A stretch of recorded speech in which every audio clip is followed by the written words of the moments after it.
Uh, at the time of recording this, it's March the 3rd, just a few hours ago, really. You were on the lovely Jim and Sam show on Sirius XM or however it's pronounced. Back in the day, as a fan of the Stern Show and O&A, the idea of a crossover in any way seemed as likely as a Amy Schumer original joke. It's just not fucking happening. Uh, so talk to me because, of course, you were on the Stern Show. How was it for you at the time during the Stern versus Opie and Anthony feud as a show host and as a lovely person? It's a great question because, I grew up listening to Stern via the West Coast. I grew up out in LA and went to school out in LA. So I never heard O&A.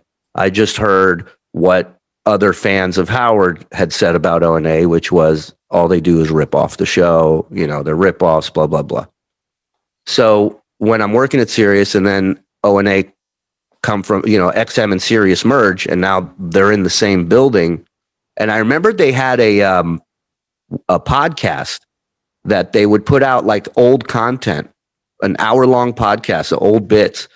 And I started listening to it because I met them all when they came up and they were all very nice, very friendly. I was a big fan of Norton for years, so it was cool meeting him.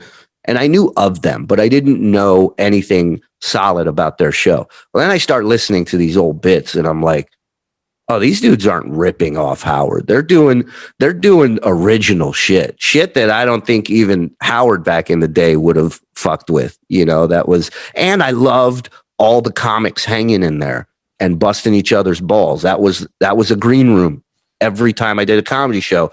And I love that. And, I thought the three of them complemented each other very well. I thought the show was entertaining. It was fun. It was funny. And the people were all nice. I never had a problem with them. And then Norton asked me to go on the road with him and open for him for a few shows, which I was so over the moon about that. But then I started to worry. I'm like, fuck, this is the Hatfields and McCoys, right? These guys have been fighting with each other for years. They're not even going to let me get a joke out. So I remember telling whoever was introducing, do not mention the Howard Stern show. Mention the Jay Thomas show. But don't mention, I don't want to start in a hole. And I think I did 6 or 7 shows with them. But by like the 4th show, I was just like, introduce me however you want. And their fans never, ever once gave me shit. They never heckled. I got one heckle in all the shows I did with them. And it was a guy yelling out Baba Booey. It was a Stern fan. So it was one of my own. And I learned so much in that short time from Norton. And then I remember both Anthony and Opie came to different shows we did in Atlantic City one night. And then when I saw them both separately, I saw them at Sirius that Monday. And both of them separately came to me and said, dude, anytime you need something to promote, fuck all the bullshit. You're a comic. You can come in our studio. You promote whatever you want. And that I thought was fucking everything because it took me a long time to get in, like to be an on-air guy on the show. And yet these guys saw me do stand up for 25 minutes one night. And they were like, this dude's funny. He can come on. So I thought that was very cool of them. And it impressed me. And, I never have a bad thing to say about those guys. They've always been great to me. Were the people on the Stern show, were they aware of the behind the scenes chaos at Opie and Anthony? Because it's come out since that Opie and Anthony fell out way, way early and that they didn't speak as soon as the mic was off. I've heard the same thing. Look, it's an office, right? So if something happens in an office, everybody knows about it. That's it. An office at the end of the day is boring. So all we got is the gossip. All we got is the dirt and the juice we got on everybody else.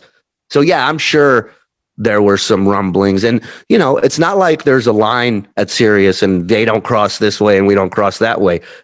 We all know each other. The people working there knew the people who were working there. They were friendly. They shared the same interests. Nobody hated each other. That was like, that was the thing that started way back and just kind of was between them. It wasn't necessarily between the staff. Sam Roberts, I love that dude, man. And I respect his hustle and grind so much. I would watch that kid. And he was doing all the shit I wanted to do. He was jumping in and hosting this show, doing that, pulling clips, boom, boom, boom. And he was killing it. And it was great to see. So, yeah, all those dudes have always been great. And, you know, it's amazing that radio is a medium like radio where you can literally hate somebody, but still put on a good show. Isn't that crazy?